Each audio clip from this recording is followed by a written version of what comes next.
స్వయం సేవక్ సంఘ్ శతాబ్ది ఉత్సవాల సందర్భంగా కరీంనగర్ జిల్లా జమ్మికుంట కాండ ఆధ్వర్యంలో విజయగిరి ఉపమండలంలో హిందూ ధర్మ సమ్మేళనం నాగంపేట గ్రామంలో నిర్వహించారు. ఈ కార్యక్రమానికి స్వామీజీ ఎస్పీ వెంకటాచార్యులు వివేకానంద కేంద్ర కార్యకర్త గుండా శ్రీ ముఖ్య అతిథిగా పాల్గొని హిందూ ధర్మం, హిందూ కుటుంబాల సంస్కృతి సాంప్రదాయాల గురించి వివరిస్తూ శ్రీరామ జయ రామ జయ జయ రామ, రామలక్ష్మి జానకి, జై బోలో హనుమానికి అని నినాదాలు చేస్తూ గ్రామంలో మారుమోగుతూ అంగరంగ వైభవంగా కార్యక్రమం నిర్వహించారు. ఈ కార్యక్రమంలో మద్దూరి జగదీశ్వర్, నరసింహారెడ్డి, సర్పంచ్ కప్పల పోషెట్టి, తోడేటి శ్రీనివాస్, బాపురావు, కేవిడే కుమార్ స్వామి, ఉప సర్పంచ్ వెంగళ సుమలత, లింగమూర్తి మరియు ఆర్ఎస్ఎస్ కాండా కార్యవ దాసరి రవీందర్, ఎక్కడి రఘుతం రెడ్డి, ఆకుల రాజేందర్, సంపెల్లి సంపత్రావు, టంగుటూరి రాజ్ కుమార్, పొట్టల మల్లేష్, ఆవును తిరుపతి, పాకల రవీందర్ రెడ్డి, పొన్నగంటి రవికుమార్, దయ్యాల ప్రభాకర్, కామ ప్రశాంత్ మరియు అనేక మంది గ్రామ ప్రజలు పాల్గొన్నారు.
जय श्री राम राम लक्ष्मण जानकी जय बोलो हनुमान की राम लक्ष्मण जानकी जय बोलो हनुमान की जय बोलो हनुमान की राम लक्ष्मण जानकी जय बोलो हनुमान की राम लक्ष्मण जानकी जय श्री राम जय श्री राम जय श्री राम जय श्री राम जय श्री राम जय श्री राम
స్వామీజీకి ప్రత్యేక ధన్యవాదాలు.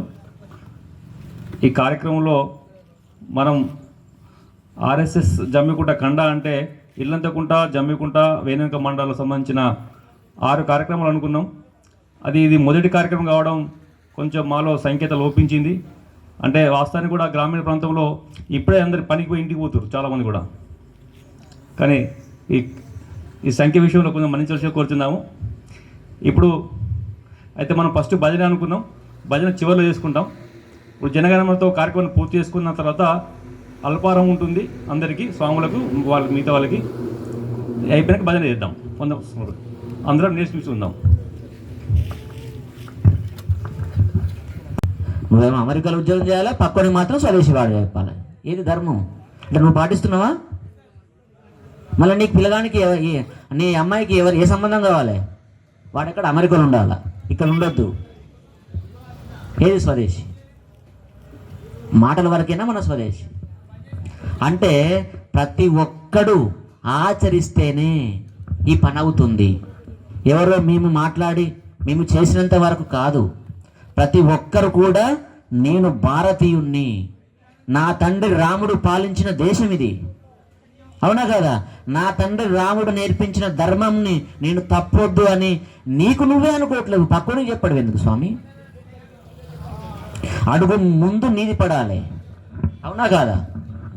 పడ్డదా? రాముని అడుగు పడ్డదా? రాముని అడుగు పెట్టిన నేల ఇది. ధర్మాన్ని ఆచరించిన ఆ దేవాది దేవుడు సమర్పించుకున్న నేలలో మనము భారతీయులుగా పుట్టి ధర్మం తెలియకుండా, పక్కన తెలియకుండా నువ్వు ఉంటున్నావంటే మనంత దౌర్భాగ్యులు ఇంకెవరు ఉన్నారా? లేదు. ఎందుకంటే ధర్మం తెలవట్లే. మేము చెప్తున్నాం హిందూ సమ్మేళనాలని చెప్తే నాకేం చెప్పిందంటే ఒక 15 గ్రామాల నుంచి వెళ్ళి వస్తున్నారు ప్రజలు అంటే మామూలుగా ఉండరు, మొత్తం ఒక 4,000 మంది ఉంటారు కావచ్చు అనుకున్నా. చూస్తే మేమే వినాలనా? అవునా? ఆర్ఎస్ఎస్ ఉన్నది, ఇంకా చాలా సంఘాలు ఉన్నాయి, అవునా? ఎందుకు వీళ్ళ సంఘాల పని ఏంటిది? సంఘాల పని ఏంటిది? మీకు ధర్మాలు చేస్తే మేమంతా అవసరమే ఉంటుంది, అవునండి? ధర్మాలు ప్రతి ఒక్కరికి తెలిస్తే మనంతా చెప్పాల్సిన అవసరమే ఉంటుంది. అంటే మనకు ధర్మాలు తెలియదనే కదా, అవునా కాదా? అందుకనే ఇప్పటి నుండి ప్రతి ఒక్కడు ధర్మాలు ఉన్నాయి, ఎక్కడికి పోలే, అవి తెలుసుకోవట్లేము. ఎక్కడున్నాయి? ఎక్కడున్నాయి? తీయండి భగవద్గీత. ఎవరింటి ఉన్నది భగవద్గీత? ఉన్నదా? వాళ్ళు కరెక్టే ఉంటారు, మనమే ఉండట్లేకపోతే ఎప్పుడు భగవద్గీత తీయలేకపోతున్నాం. భగవద్గీతలో ఏమున్నో తెలుసుకోలేకపోతున్నాం, పురాణాల్లో ఏమున్నో తెలుసుకోలేకపోతున్నాం, ఇతిహాసాల్లో ఏమున్నో తెలుసుకోలేకపోతున్నాం. అర్థమైందా? సీతమ్మ వారి గురించి చెప్పింది నాకు గారు, అంత గొప్పగా చెప్పింది. సీతమ్మ వారి తల్లి ఎవరు తెలుసా మీకు? ఎవరు? భూదేవి అంటున్నారు. సీతమ్మ వారిని సాధించింది ఎవరు తెలుసా? సులోచనాదేవి. ఎవరు తెలుసా ఎవరికన్నా? ఇవి తెలుసుకోవాలి, ఇవే ధర్మాలు. ప్రతి ఇంట్లో ప్రతి పిల్లలకు నువ్వు చదవాలి, పక్క నుంచి చెప్పాలి. ఎప్పుడు? వారంలో ఏదో ఒక 2 రోజులు పెట్టుకో, గుడికి పోతాను నేనని. పోతారా? ఇప్పటి నుండి వారంలో ఏదో ఒక రోజు గుడికి పోతారా? పోరా? అదే ధర్మానికి మొదటి మెట్టు. పోతారా? ఆదివారం ఒకరు నిర్ణయించుకున్నారు, శుక్రవారం ఒకరు నిర్ణయించుకున్నారు, మీరు ఏది నిర్ణయించుకుంటారో మీ ఇష్టం. వారంలో మాత్రం ఒకరోజు పెట్టుకోండి, భగవద్గీత పట్టుకోండి, పురాణాలు తెలుసుకోండి. అవే ధర్మాలు. ఎక్కడున్నాయండి ధర్మాలు? వేరే దగ్గరలో, మన దగ్గరే ఉన్నాయి, కనుమరుగైపోతున్నాయి, అవునా కాదా? ఈ ధర్మాలు మనకు తెలియకపోవడం వల్లనే మనలో ఐక్యత అనేది లోపిస్తున్నది. అర్థమైంది కదా? మనలో ఐక్యత లేదు, హిందువులలోనే ఎక్కువ ఐక్యత లేదు. ఎందుకంటే పక్కోడికి ఏదైనా ఇబ్బంది వస్తే ముందుగా మనమే నవ్వుతామమ్మా, వీడియో తీసి స్టేటస్లు పెడతాం. మళ్ళీ అదే ఇతర దగ్గర అట్లా జరుగుతుందా? జరగదు. ముందు నీళ్లు చక్కగా పెట్టుకో. అంటే ఇక్కడ కారణం ఏంటంటే నువ్వు చక్కగా ఉండట్లేవు, ధర్మాన్ని తెలుసుకోవట్లేవు. నారి, ఒక ఆడ నారి అంటే, అమ్మ చెప్పింది, నారి అంటే అర్థం తెలుసా అండి మీకు? నారి అంటే ఏంది? ఎత్త నార్యద్దు పూజంతే రమంతే తత్ర దేవత. నారి అంటే అర్థం తెలుసా? నాశనం లేనిది. నాశనం లేదు స్త్రీలకు, వీళ్ళకు నాశనం, వీళ్ళే మిమ్మల్ని మనల్ని నాశనం చేస్తారు. మనలో ఉన్న అధర్మాలను నాశనం చేయాలంటే కావాల్సింది ఎవరు? నారియే. అధర్మాల్లో ఉండేది మనమే, మగవాళ్ళమే, అవునా కదా? సీతమ్మ వారిని ఎంత ఇబ్బంది పెట్టినా ఆమె ఓపికతో ఉండి ఆయనను కూడా ఇంకా ధర్మంలో ఉండేట్టు చేసింది సీతమ్మ వారు, అవునా కదా? నారి అంటే అర్థం ఏంటిది? నాశనము లేనిది. అంటే ధర్మాలను ముందు నడిపేది, ముందు ఉండేది ఎవరు? మనం మగవాళ్ళం. మనం అనుకుంటున్నాం పెద్ద అదే తీసుకుంటాం, కానీ ఎవరు? నారీ మనులే. అటువంటి నారీమరులు ఉన్న ఈ దేశంలో ధర్మాలు లోపిస్తున్నాయి, అధర్మాలుగా మారిపోతున్నాయి అని తెలుసుకొని ఆర్ఎస్ఎస్ రాష్ట్రీయ స్వయం సేవక్ సంఘ్ 100 సంవత్సరాలుగా మీకు ధర్మాలు చెబుతూనే ఉన్నది. పాపం చెప్తుందా లేదా అంటే దీనికి కారణం ఏంది? మనం ధర్మాలు తెలుసుకోవట్లేవని. వాళ్ళకు ఒక్కసారి అందరం గట్టిగా చప్పట్లు కొడదాం. ఆకుల రాయన్నారు కదా, 4 గంటలకే వచ్చింది ఇక్కడికి. వచ్చి మేమేదో ఇప్పుడు వచ్చి మాట్లాడుతున్నాం, ఆయన ఇప్పుడు వెనక నుండి గ్రౌండ్ వర్క్ చేస్తున్నాము. ఇట్లా ఎంతమంది ఎన్ని దేశాల్లో మన దేశంలో ఎన్ని రాష్ట్రాల్లో ఎన్ని మూలల్లో ఇట్లా కష్టపడుతూ మీకు ధర్మాన్ని తెలియజేస్తే మీరు తెలుసుకోవాలనే ఆలోచనే లేదా? మీకు ఉందా? లేదు. ఏం చెప్తారా ఏం చెప్పేది? ధర్మం అనేది నీ దగ్గరే ఉంది, నీ సహజత్వమే. నువ్వు భారతదేశంలో ఎప్పుడైతే పుట్టినవో నీ ధర్మాన్ని నువ్వు తెలుసుకొని ఆచరించగలగాలి. నన్ను దేశంలో పుట్టించిన కారణం ఏంటి? ప్రాణం పోయినా సరే నీ ధర్మాన్ని నువ్వు తప్పొద్దు. అర్థమైంది కదా?